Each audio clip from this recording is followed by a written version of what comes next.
It has been more than 2 weeks since a statewide bail reform measure went into effect. 7 Eyewitness News reporter Nikki Dementri spoke with a family for whom this issue hits close to home. Rachel Wiersbicki. She was 1 in a million, easily. The 22-year-old Orchard Park native and recent ECC grad was hoping to one day become a social worker. Rachel didn't walk into a room, she kind of burst into a room. She made you feel like you were the only person in the room. But in November 2018, Rachel's life was cut short. She was murdered in South Buffalo 5 days after Thanksgiving. Doctor said, "Your daughter died." And I'm like, "No, not my daughter. She didn't die." And I wasn't comprehending what he was saying. I was not comprehending. Investigators say her 24-year-old ex-boyfriend Shane Casado shot and killed Wiersbicki.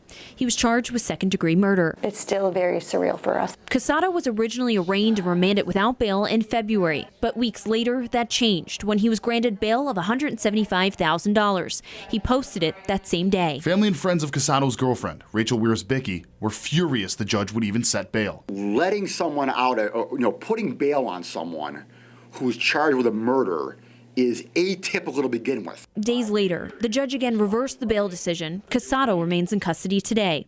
The Wiersbickis are trying to prevent this from ever happening again. It's not about money, and it's not about flight risk. It's about the dangerousness of the crime. The Wiersbickis joined forces with Assemblyman Pat Burke, who sponsored the Justice for Rachel Act. It allows prosecutors to appeal to a judge to do a quote-unquote dangerousness hearing where they can present evidence on why someone should be held pre-trial. Burke says the original legislation was in direct response to the situation at hand, but has been redrafted several times to broaden support. We can never bring Rachel back and never fix what happened to her, but to do something in her honor and in her name, I think is important.